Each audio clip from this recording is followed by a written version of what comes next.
Hello, everyone. I hope you can hear me. Giles Whittell here, an editor at Tortoise, as some of you know by now. Welcome to our regular Friday lunchtime Sensemaker Live Thinking, when I feel a little impertinent. We're going to talk about Brexit. We're going to ask, will it ever be reversed? Not should it, you'll note in the question. But will it? I mean, the should it question, to my mind, has been litigated. I'm prepared to accept arguments that it hasn't been litigated enough, but we don't necessarily want to plough straight into all the old arguments of the last 4 years and the preceding 40 years. But will Brexit ever be reversed? How likely politically? How feasible constitutionally? And okay, if we want to get into it later on, would it be a good thing or a bad thing for it to be reversed? Why did we decide to pose this question now? Well, insofar as I had a role, there's a short answer that I can offer, which is more or less a week ago, I was driving up the M1 and then the M6 and then the M8 with a young member of my family who I was about to drop off at university. Just the two of us in the car, a lot of time to talk, and for about 3 hours, non-stop, in loud voices, we talked about Brexit.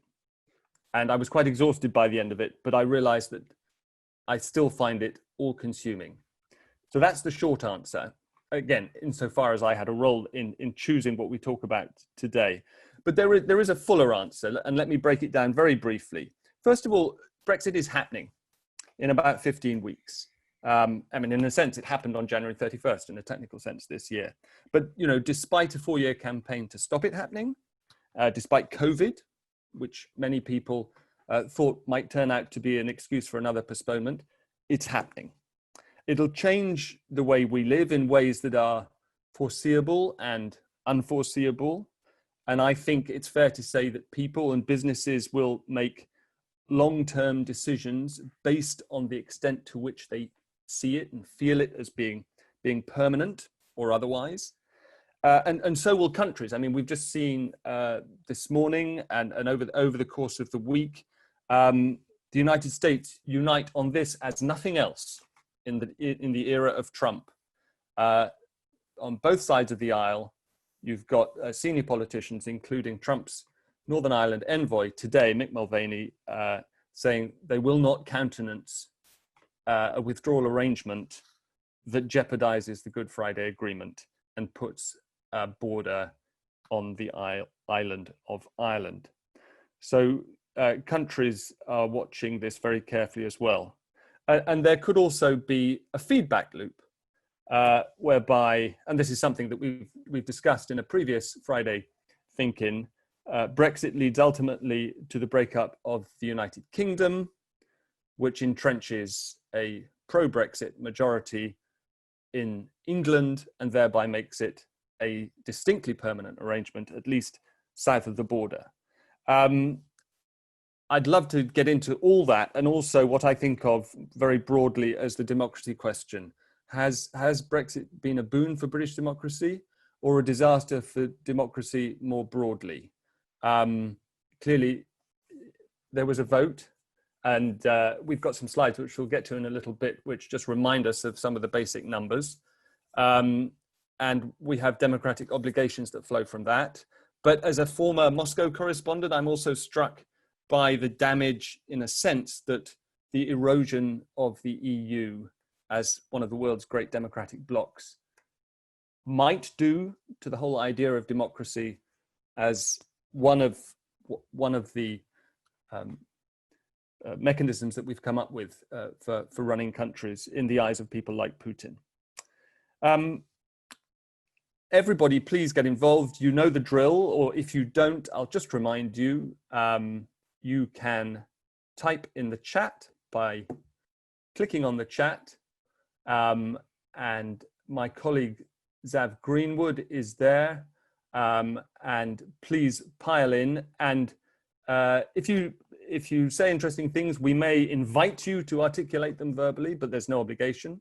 If you're determined to speak up, and we would love you to be determined to speak up, then click on participants and to go to the bottom right-hand corner of your screen, and you will find a raise hand button, and you will know that you can do that, and we will endeavor to come to you if we see a blue hand at the top of the list.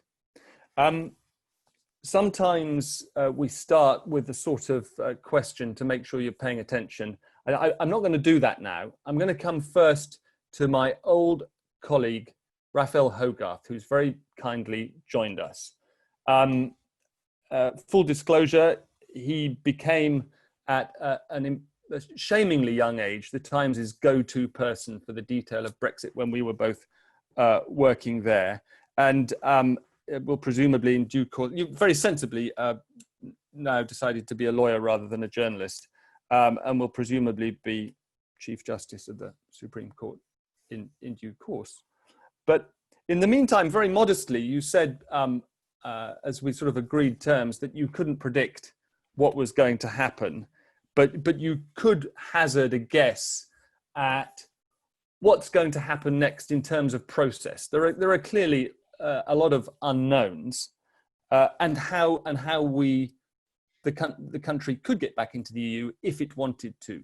So on that sort of basis, can you start by telling us, Raphael, what you think should happen next in process terms over the next, between now and December 31st and immediately afterwards? Yeah, I mean, the reason that I say there's no way I can sort of give anything like a well-evidenced view on whether Britain will eventually go back into the EU is because that is a political question. It's a case of reading the political runes. How will public opinion shift, and how will parties respond to those shifts?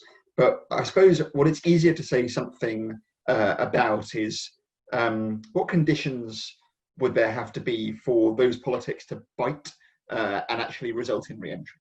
So, as we all know, none of the fun starts for the rest of this year. We're currently in this sort of post-Brexit transition period, the status quo interregnum following the conclusion of withdrawal agreement last year. And then at the end of this year, we're expecting either to go our own way on the basis of no trade deal with the EU and trade with them on WTO terms, or we're expecting to have a relatively limited basic free trade agreement with the EU that would still probably result in quite a lot more economic and legal autonomy for the UK, but would essentially mean that there weren't the same economic customs barriers in trade with Europe. So you were saying, Raphael, best case scenario then is a limited trade deal. It's either that or something much less. Well, I think yes. I mean, if one has the sort of politics that you do, then yes, the best case scenario is now a limited trade. I just mean in terms of the frictionless trade that everybody claims to want. Yes, indeed. So that's what the government's trying for at this point. That Theresa May's government, if we can remember that, was a real trying to have our cake and eat it government, trying to say, well, we'd like quite a lot of legal autonomy, but we'd also like frictionless trade. Boris Johnson's government just hasn't taken that view. It has accepted the choice posed by the European Union. You can either go your own way and have friction, or you can be our regulatory satellite and have frictionless trade. And they've chosen the first option. That's what they're seeking. So, the truth is, whether we end up with no trade deal or a trade deal, that will greatly affect the politics of the situation. It will slightly affect the economics of the situation. But I think when you're thinking about the long-term re-entry, there's maybe not that much difference. So on the kind of fundamental question of today, which is, what would have to happen for the UK to get back in? I think there's a kind of very boring legal answer to that question. And then there's a slightly more realistic sort of policy answer. So the very boring legal answer is that just as the UK's exit from the EU was scrupulously governed as far as the EU was concerned with Article 50 of the Treaty on European Union, with which we're all now sort of desperately and horribly familiar, re-entry would be governed by Article 49 of the Treaty on European Union, which is the same treaty article that has governed the accession of Eastern European states that have more recently joined the EU. And And there are basically three conditions for joining, and sort of two of them are boring and one of them is interesting. The boring ones, sort of, you've got stable institutions and decent rule of law. You'd really hope that we'd always manage to satisfy that condition. The second one is that you've got a functioning market economy which can cope with competition with the EU. There might be some question, depending on how our regulatory environment changes, about whether we satisfy that one. And then the third condition is really a political condition, which is the ability to take on the obligations of membership, including adherence to the political, economic, and monetary union. And in a sense, that's the condition that I think would be hardest for the UK in the long term, because that's the condition that says you need real political buy-in, not only to economic involvement in the union, but involvement in its political institutions and its monetary union as well, which obviously we've managed to opt out of so far. So I think when you're posing the political question, ultimately the question are, can the UK satisfy those three criteria? And the sort of the final thing I'll say about that is that that's about more than whether the UK wants to be in the EU. So that's a big part of it. But I think a lot of it is going to be about how much divergence we see over the next few years between the British and the European economic and social model. So, this government has made it very clear that it wants to take this autonomy in order to use it. So we're currently having this big grab about state aid because the government says it wants to be able to subsidise tech in a way that it can't when bound by EU state aid law. And there have also been conversations about ditching EU labour law, EU environmental law, potentially using some of our new autonomy on tax, on corporation tax, on VAT, bringing into question our commitment to the European Convention on Human Rights, or this kind of thing. Now, those are all things that quite radically affect our economic environment and our competitive environment. If in the coming decade we use all of those freedoms and we do really change our economic model from the sort of European social model to a more of a deregulated market economy, then I think it'll be very, very much harder, if the time ever does come when we ask the question, to show that we've got the kind of market economy that Europe wants, and also that we adhere to its political and economic aims. Right, thank you. Now, as I warned some of my colleagues, my dog might start barking. If it becomes really urgent, I will have to hand over to Zav while I go and quieten him. It's an occupational hazard of lockdown because we have a visitor who he doesn't know. But in a minute, I want to go to the slides that we've prepared. But first, I just wanted to come to Louise, who, in a sense, echoed what Raphael was just saying. Quite a simple question. However, do you think Europe would let us back in? Louise, can you just hazard, before I'm muted, a view on that divergence question that Raphael was posing? I mean, they're clearly a bit fed up with the UK, but also to a large extent welcoming of inputs, both economic and otherwise. I mean, do you think that their gut feeling would be no right now, or do you think that it'd be dependent on divergence going forward? Well, I would think now, I mean, surely they've all had enough of us, but I mean, Europe is intending to, will become more European. Money is not their only raison d'etre, and they will, I'm sure they will still be aiming for closer union amongst themselves. I mean, I read just somewhere in some newspaper thing about COVID, they're already talking about a European-wide medical health service in order to be able to deal with viruses in the future. And of course, we won't be in that. So yes, the divergent thing is just going to accelerate and accelerate and accelerate. And the only thing that could probably get us back in is natural wastage and pleading from the outside and signing, promising that we'll never behave like we have for the last 40 years. However, I just don't think we have the mentality. We wouldn't have voted for Brexit if we had had the mentality to really appreciate what Europe offers. Fair point. Harry Moy, can I come to you since you've got your hand up? And then as I promise we will have the slideshow shortly. Harry. Yeah, I think from my perspective, I don't think I echo Louise's point about the fact that the EU won't let us in. I think they're going to get ever closer. And I think one of the things that we also need to bear in mind is that David Cameron renegotiated the agreement with the European Union on the premise that there was a Remain vote at the referendum, and there were significant concessions on top of the concessions that we already had gotten with respect to the rebates, with respect to the fact that we are not part of Schengen. Well, we're not part of Schengen. The fact that we weren't part of the monetary union.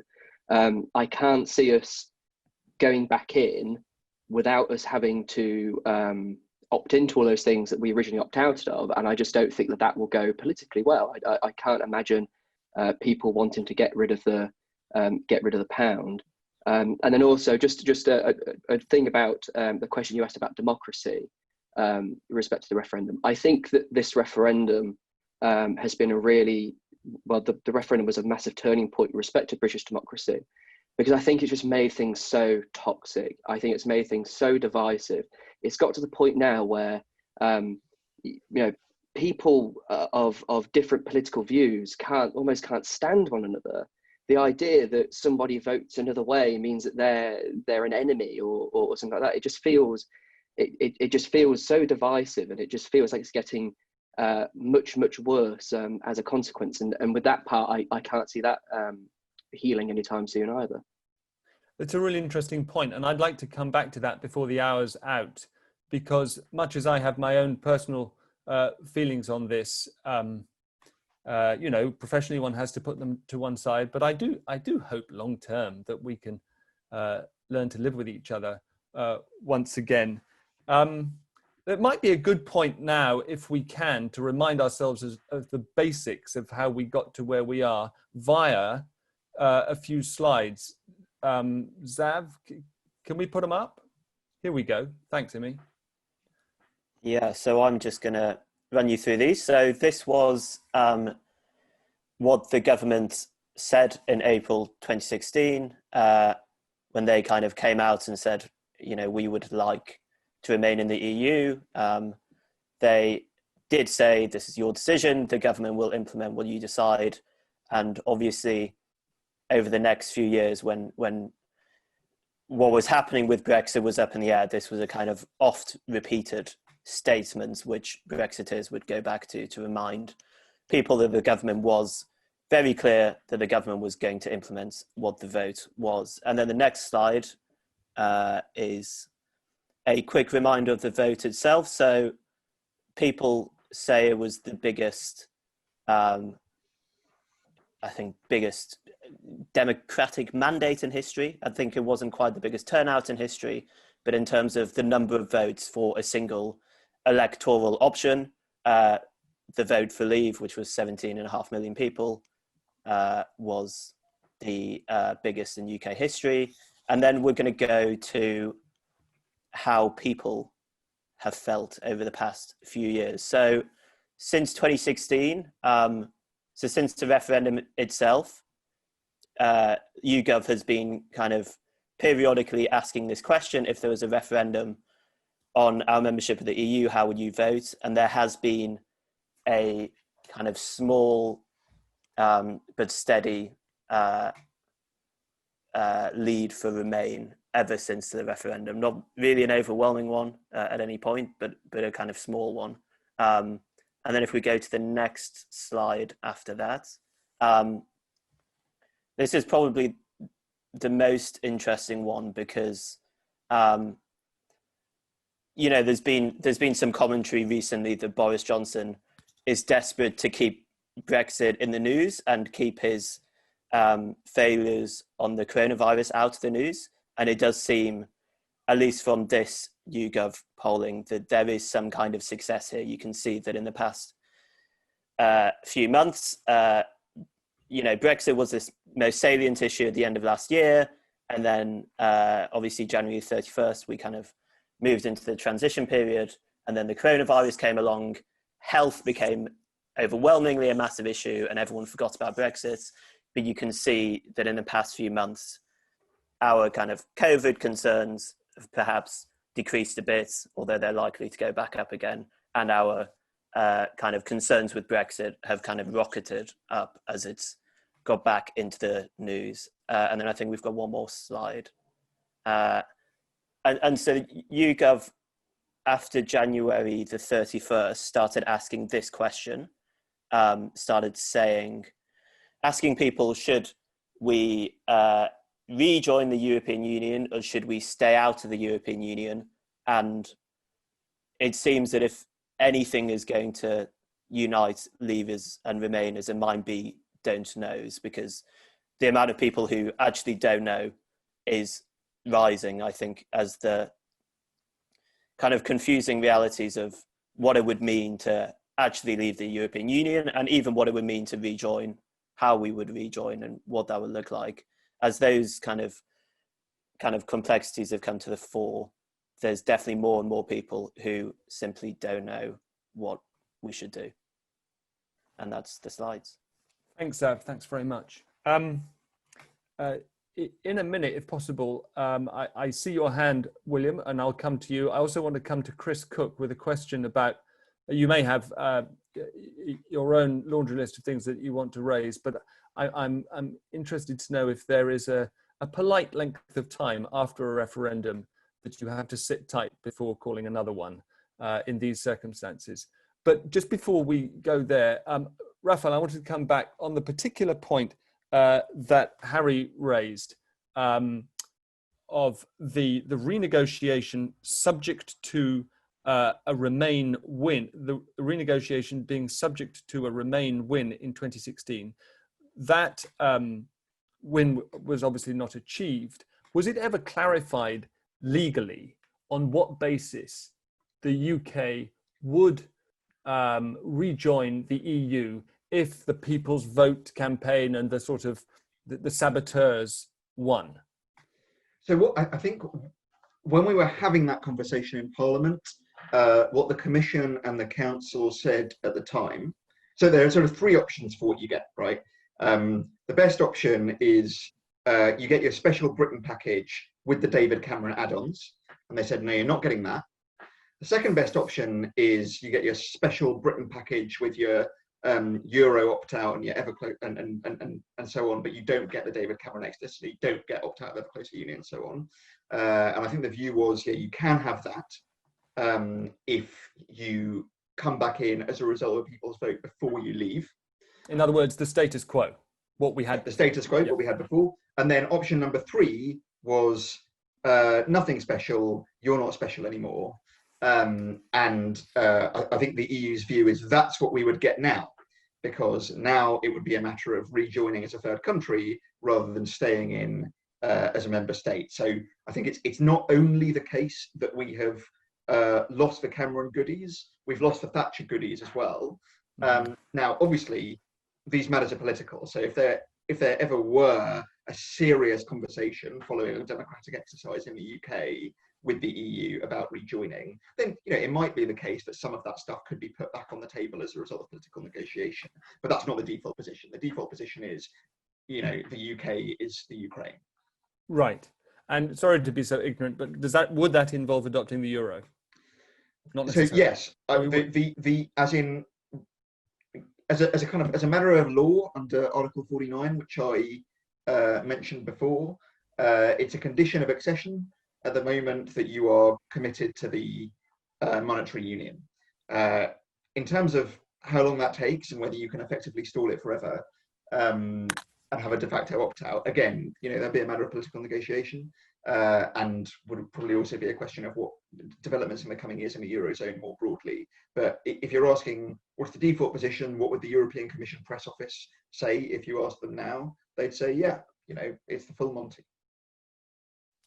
Thanks, Raphael. Okay, let's go to William and then to Chris if we can find him. William.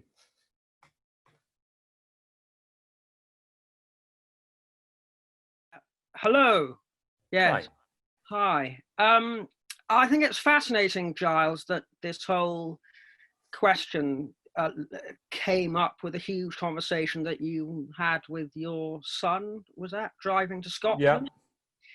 because I think, yes, we will eventually rejoin something that might not be called the European Union by then, but I think it's the 16, 17, 18-year-old generation now that will take us back in, but in a much reformed, different organization, because I think the seeds of the future of let's call it the European Union, of course, is in its past, because we have to remember that the original iron and steel community was forged after the Franco-German vortex had brought the world to catastrophe in 1870, 1914 and 1939. And over the years, I mean, Harold Macmillan, when Prime Minister, wanted to take us in the 50s, because he saw that as a way of in sort of managing our decline, but also playing the Greeks to the Americans Roman, meaning, being a kind of facilitator between the European mainland and the Atlantic seaboard. And over the years, we've had varying reasons for playing our part in the development since the 1970s, not least the single market, which is kind of as much a British commercial legal invention as anyone else's is. Big question might be, supposing the Germans want to have a different relationship with the collection of institutions called the EU, and supposing the French do as well. So I think we might be looking at Brexit might be the start of a wholesale reform of what we do on the international level, what the European Union does. I think we are inevitably bound to be part of the ongoing institutional future, because that's our past, it's our present, and will be our future as well. Now that sounds very, very broad and not very technical, but we'll have to go to the Raphael for how we do. No, I take your point. I'll take your non-technical and raise it. Just to finish my Scottish story, I went up the west coast, came back the east coast, and found out for the first time in my life that the A1 isn't even a dual carriageway all the way up to Edinburgh. And yet we have sunk tens of billions into the tunnel and HS1. The sort of contrast between the two relationships is marked in that very basic respect. And I find myself thinking, as a result of that, surely there's an inevitability to some kind of, reorganization of the relationship that clearly is being reorganized now. Thank you. Chris, I warned you.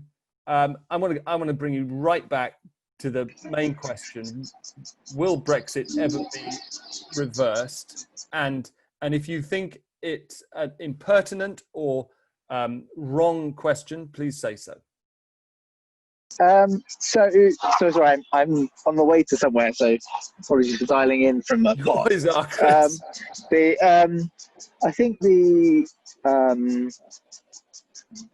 I think I'd add to Raf. So I think I would modify Raf's answer on some of this stuff. So I think over a plausible timescale in which we might rejoin, it's quite likely the EU will have had to have made decisions, right? So there will be another crisis. Maybe the coronavirus will be it. Or there'll be another financial crisis, or there'll be a solvency crisis or something. And the EU is likely, like in those moments, the EU acts to change itself. So it's not a static thing, a static club. It's not like joining the RAC, then coming back a few years later and joining again. Like, it's a thing that will change and change and change, and it's likely to change in ways that we are uncomfortable with by definition, because the low-hanging fruit of things they want to do are the things that we didn't want to do. So more security cooperation, and which we now are sort of resiling from some of our previous moaning about, but more security cooperation and more fiscal integration, particularly for the Eurozone. I think in terms of the, if you like, assuming the existing criteria for rejoining are the same as they are now, the ones that Raf set out, I think it's important to remember that there is a reason why we have some of those opt-outs, which is the geography of being an island, which makes it easier to live with us, being particularly outside Schengen. And while Ireland is outside Schengen, we will obviously not have to join Schengen.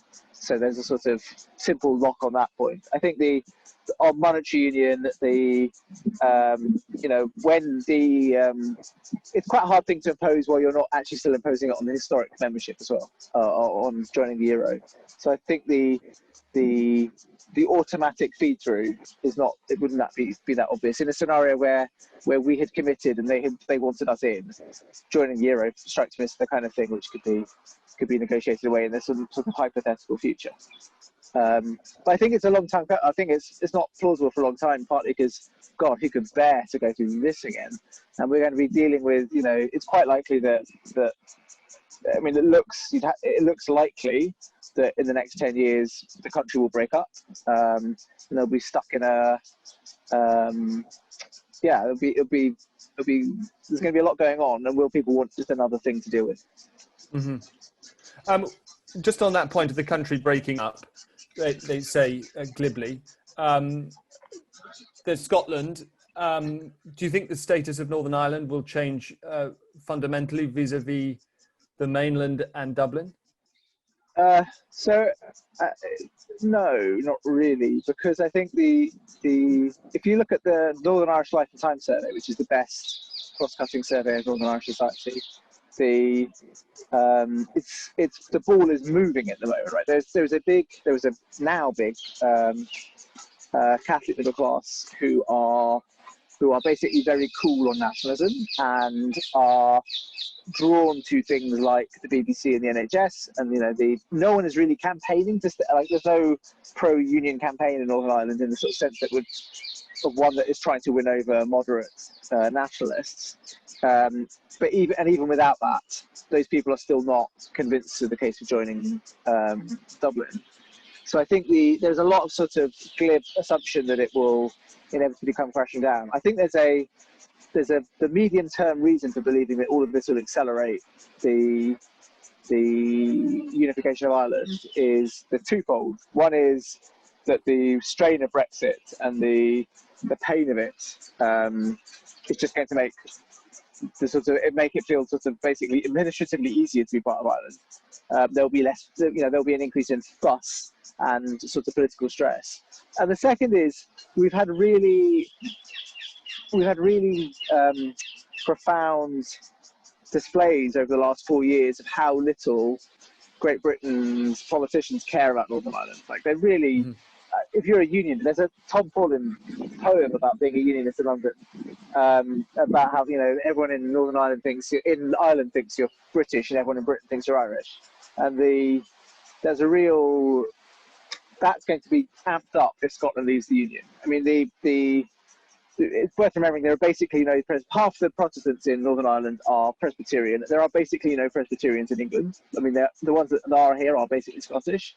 There are way more Catholics in England than there are Presbyterians, and the cultural distance between Northern Ireland and England is much, much bigger than the cultural distance between Northern Ireland and Great Britain as a whole.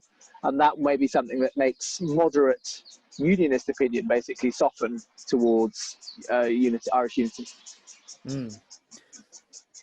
Okay, let's stay with this just briefly, and can we park Ireland for the moment? And just let me ask you, if Scotland becomes independent, doesn't that bake in a Brexit majority south of the border in perpetuity, so that any questions about a few people changing their minds become academic?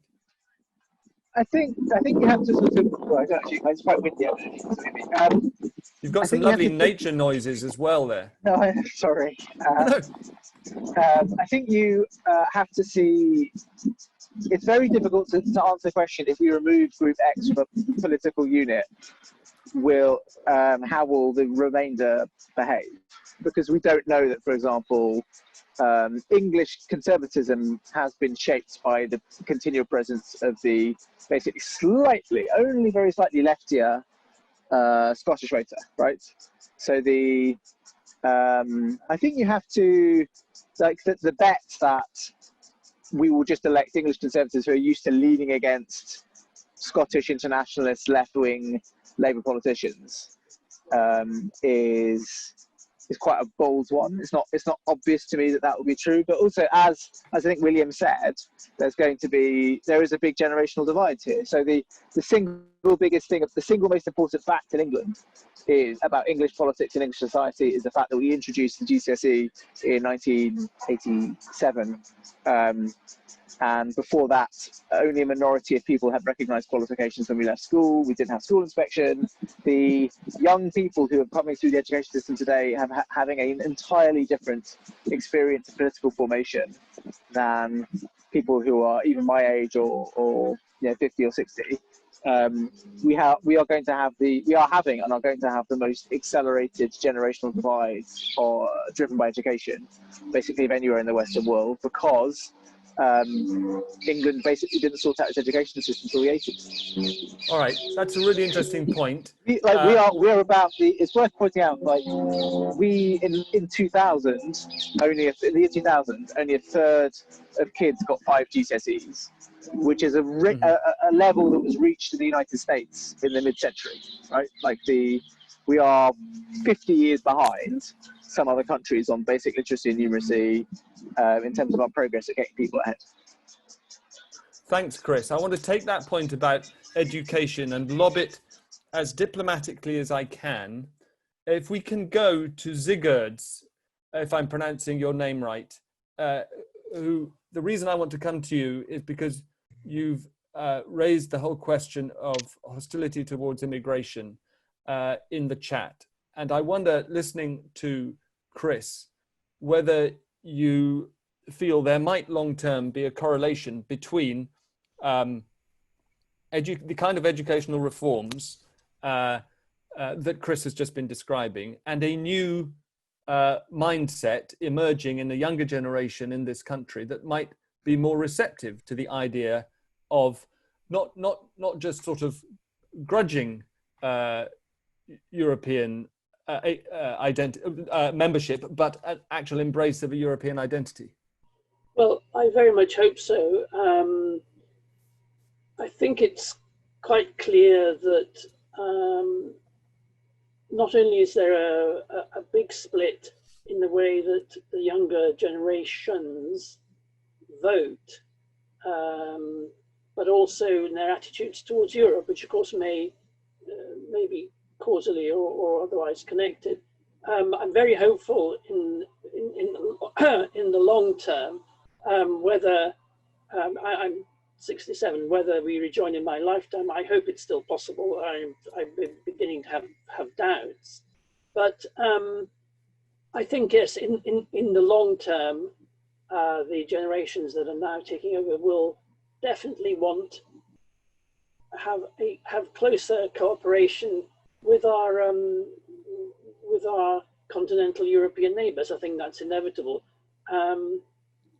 Whether that means, well, or how the EU will indeed develop over time, and I definitely think it's not going away as some Brexiteers think it might. So yes, I'm hopeful that eventually that there will be a reuniting of the UK. Perhaps Scotland will have already joined long before then. Yeah.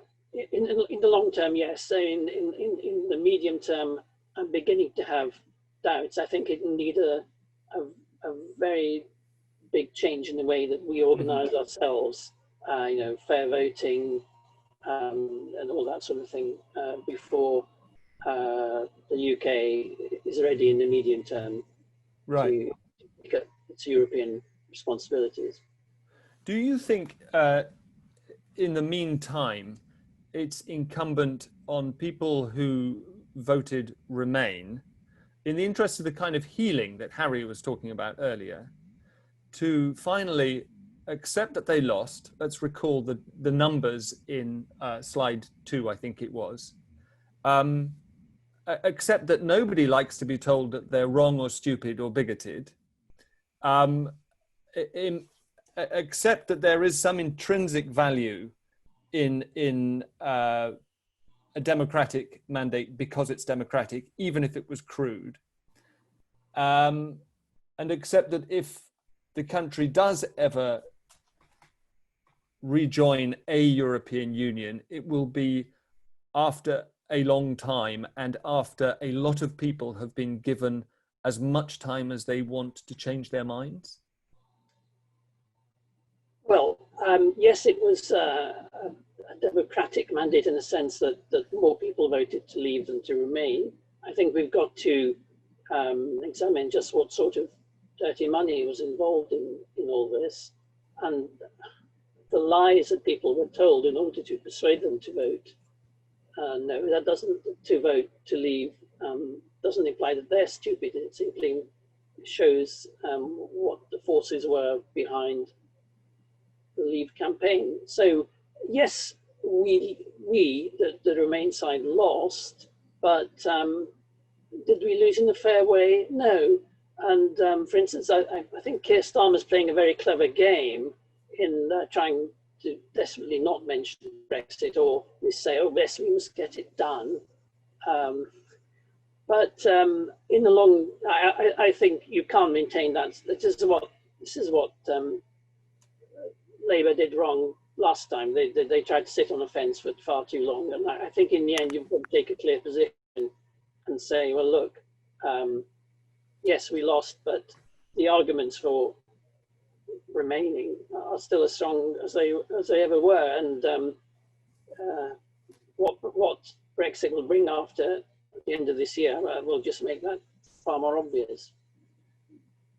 But it is true, isn't it, that we don't know what Brexit will bring at the end of this year. Thank you, though.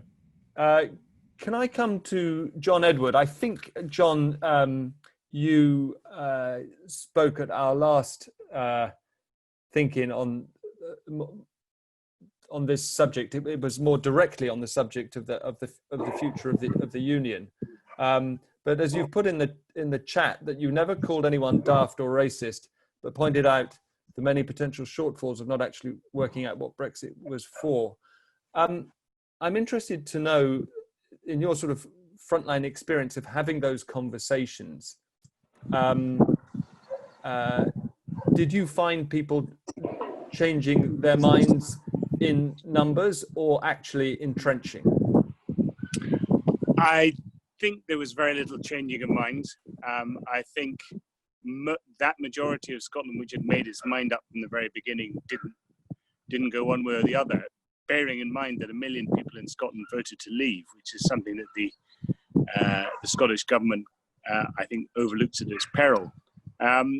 There was the difference is, and I think this is why there'll always be a difference in the discussion, is since 1999, Scotland, and to an extent Wales, and to an extent even London, have understood what sharing power means. And I don't think you can have that debate in large parts of England, because a crime commissioner doesn't really qualify as the same thing as full-blown devolution. And so there just was never the same argument that I heard day to day down south during the campaign about sovereignty and about us and them. It just wasn't that issue, because we knew that power lay in Edinburgh, in London, in Brussels, to a certain extent in NATO and other places. So I think it's intractable in that respect. Whether or not it leads to a division in the United Kingdom permanently, I don't know, but there will never be a reconciling of how internationalism or intergovernmentalism is felt in Scotland, as it is in, at least in the Leave voting parts of England. Right. I'd be interested to know, Sam Houston, how you respond to that point about England, unlike the devolved nations, not being used to sharing power? Because what you've put in the chat, and fair enough, is there is also a genuinely held argument over sovereignty. Do you believe sovereignty is divisible? You either have it or you don't? I can only speak to what people I know that voted that way have told me. And often, you know, the arguments that people have made here about the immigration and things like that is a motivation for some people. There's no point in trying to hide that. But certainly the sovereignty argument is genuinely held. And I've talked about this before on these things. And that is that people feel a long way with supernatural kind of bodies, if I could characterize the EU as that. People feel further away from the decisions, essentially. So even though we have European Union elections, people that I've spoken to feel that the EU was unaccountable, or is unaccountable. So I think that's the argument of sovereignty, that people feel that their vote is far too far away. There are too many moving parts between our vote and what happens in the European Union. Mm-hmm. What do you think would have to change within the EU to change that calculation? I mean, people spoke for decades about the EU's democratic deficit, ignoring the fact that we have a hereditary head of state and an appointed House of Lords. The head of state's not in charge of the country, though, is it? Fair enough. So that what would have to change? I mean, you know, the issue of ever closer union as well. So that's an issue of sovereignty, isn't it? So, you know, it appeared to some people, and again, actually, myself, I voted Remain, but it appeared to some people that ever closer union was taking sovereignty further away from the individual vote, and that, you know, sooner or later, the UK, or at least the English view on this would intractably be too different from the EU view, and so we would have to have parted ways. Right, thank you. Okay, it's we've got 13 minutes, and one of the points of Sensemaker Live is the live bit, being alive to the news. And my colleagues Zav and Phoebe in the chat are asking, well, Phoebe, why don't you put the question? It's really about whether the current debate on the Northern Ireland wrinkle might affect the outcome of ongoing negotiations, and in particular, American attitudes to that. Do you want to put the question and then we can address it? Yeah, absolutely. So me and Zav were just kind of questioning, as the US election is going on, you know, Biden tweeting out on his account, but it was if I get elected, so how much of their response is currently because of the election, and why do they seem to care more about what's going on in Northern Ireland across the ocean than we do as the UK government? Right. And I mean, do you have a view on whether in fact the likelihood of a Biden win in November will or should change the calculus in London? I mean, and Raphael and Chris, I'd be interested in your input here as well. Is it possible, I mean, is it conceivable that Downing Street was not anticipating the response that we've had from Nancy Pelosi and Biden, as you say, to the idea of essentially rewriting the Northern Ireland Protocol in the internal market bill? I think it's almost the opposite, because I think, well, Harry made a great point, you know, at the end of the day, they don't decide the trade deals, but I mean, Trump's had such a heavy hand in those, and you kind of wonder if Biden might maybe take the lead in that and take a stronger voice, because he's been quite weak on a lot of issues, and kind of take more of that line. But I think it's going to be really hard to say, and whether or not it's a campaign line, or, you know, we get to January, which is clearly when everything's going to start heat up a bit more and see what the response is from either Trump or Biden, especially as Trump seems to think that trade deals and any large organizational groups, whether that's WHO or the EU, seem to, he's not so keen on those. So I think, it's going to kind of culminate after November. Right. Thanks. Raphael, you put in the chat, you're pretty unworried about this. Let me just try and figure this out. Let's game out a Biden win, even though I regard that as much too close to call at the moment. How, if at all, does that affect UK calculations about for the remaining 4 months of the Brexit talks? I mean, I think if the UK government is anticipating a slightly tougher trade posture from a Biden administration than a Trump administration, then fair enough. Like, Biden hasn't made the success of Brexit, part of which is a US trade deal, a kind of political issue. He doesn't tweet about it. But, what I don't think, and this is sort of what I meant when I said I'm worried about this, I don't think that what the government has been saying and doing for the past couple of weeks and the government's own posture on Northern Ireland is going to be the thing that stops us getting a trade deal with the US. That's partly because I don't really think this stuff is ever going to make it onto the statute book. It's partly because I think it's probably, insofar as the US is protecting Ireland, the US will follow Ireland's lead on issues concerning the GFA, and I don't think Ireland in the end is going to kick up a massive fuss about this, because I think the EU is probably going to want to do a deal by the end of the year. And then, even then, I think this would not be the kind of top barrier to the UK concluding a deal with the US. I think there would be bigger barriers, including whether the UK wants to conclude a deal with the US. And I'm still not really that convinced that even this government is prepared to accept some of the compromises that would involve. So my view on a US trade deal in general is that it's something that's quite fun to talk about, and it's something that's sort of simultaneously quite fun for leavers to talk about as a great beacon of Brexit hope, and something that is quite fun for Remainers to moan about as a great example of the unpalatable choices that we'll be faced with as a result of Brexit, but that it's quite remote in any event. The chances of it are not that affected by day-to-day political developments, and even if it happened, the economic impact of it would be quite small, and not that many people would notice it. So I just, these developments don't exercise me too much. Okay, so tactically, what was Downing Street doing with the rewriting of the Northern Ireland Protocol?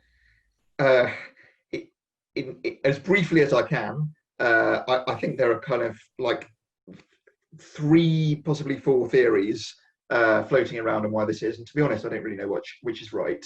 I think probably the most convincing one is it's the normal Boris Johnson UK government pattern of trying to generate as big and as nasty a row as possible with the EU in Brussels and with Remainers at home in order to create a little bit of political space for compromise afterwards, and that's the pattern that the government followed in respect of the Northern Ireland Protocol last year. Second possibility is to take them at face value and say they really aren't happy with what's in the agreement, and they do genuinely consider that they need to legislate in order to change the effect of it in UK law.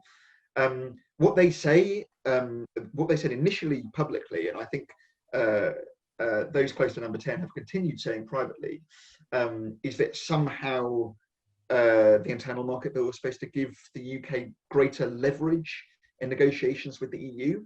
I really just don't understand why that would be the case, and I've never heard a convincing explanation as to how that would work. I think the fourth and final thing that might be going on is the kind of most cynical and I think the most unlikely one, which is the UK is trying to trigger an EU walkout so that the UK doesn't have to walk out itself, but can avoid the compromises of a deal without taking the political flak for doing so. The reason I'm not convinced by that is I think the UK government wants a deal, because I think the political flak of not doing one is worse. So I think it's some combination of those first 2 things, wanting to generate a nice big row for a domestic audience. I think that's probably a very big part of it. Yeah. kind of high risk. But it's hard to imagine that they would have foreseen anything other than, I don't know if you saw von der Leyen's, she got the biggest cheer of her State of the Union speech when reminding the European Parliament that there was never any question of rewriting any part of that protocol. Before we run out of time, I do want to come back to what I build at the top, the democracy question. And please, if there are any Brexiteers on the call, you're most welcome, and I'd love to hear your view. Let me just try and ventriloquize. Since we started, I very self-indulgently described a car journey that I'd had. In that journey, my son summarized the view of a friend of his from he was troubled by the extent to which he felt brainwashed by me, to be honest. And I'm not going to say which side I'd brainwashed him on, but had a friend from the other side whose overwhelming priority was that the choice of 2016 be enacted. And the more I thought about that, and I'm surprised at myself that I haven't thought about it more since, the more there seems a lot in the argument that after a certain point, you do have to park all the issues of substance for and against leaving the EU and look at the numbers on slide 2 and do the right thing and the thing which scares Vladimir Putin most, and that is honor a democratic choice. And Sigurd, you made the point, which brought me straight back to the sort of miasma of 2016, 2017, 2018, the grief, the bewilderment, about dirty money. Very likely, we still just don't know the details, though. There was never a smoking gun that I'm aware of. The lies, well, they were there on the side of a bus and on posters. But I mean, Sigurd, we can come back to you on this. I think I accept these deep frustrations with the choice we were offered, the way that the campaign was run. But what are the obligations on us as Democrats, given the way it turned out now? Well, I think the obligation on us would have been to have a second referendum, but that didn't happen, and I don't think it's going to happen unless we start a rejoin negotiation. I was interested, Giles, when you said that the thing Putin would fear most would be abiding by a democratic vote. Well, I think what he would fear most is if we abandon Brexit, because that's been his game all along. So, yeah, the democratic way would have been, we can't just say, no, the whole exercise is futile and stupid. You've seen how bad it's going to be. We're going to stop it, but we'd have to have a second vote and some sort of proper electoral commission, which actually has powers to make sure that everyone abides by the rules. Thank you. Andrew Girdwood, I see in the chat, you've said, I think Brexit has harmed British democracy. Can you explain just briefly how? Hi. As a result of Brexit, I think there are, falling dominoes here. A large percentage of the population has lost faith in Westminster and the political classes to get things done. The system now looks to be broken. The referendum was so badly run, politicians got away with lying. We've outlined that we've lost faith in the system. And if you don't have faith in the system, people aren't going to vote, they're not going to use it. And so I think Brexit was that first domino topple. So in a sense, you're saying we need to be more concerned about how it feels on the inside than how it looks on the outside. Yes, I guess that makes sense. Yeah. Okay, we're in borrowed time. Just Chris and Raphael, rapid fire questions, 2 of them for each of you. How many people have to change their minds for polling to really show a change of heart nationally? And when do you honestly think Britain will once again, or England, if we break it up, be part of some kind of a European Union? So, Raphael first.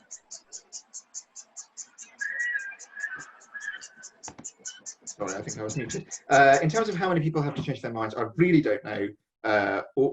All I know is that it's got to be more than a convincing majority. So first of all, you need a convincing majority, not just a majority. But more than that, you need it to be salient. You need it to be a salient issue again. So if you just keep asking people the question for ages and you see the support ticking up, it's not nearly enough. And on the question, when are we back? Your guess is as good as mine. We need to know when the next global recession is going to be and when the next world war is going to be before being able to answer that. Okay, thank you. Chris, if you're still there. Yeah, hello.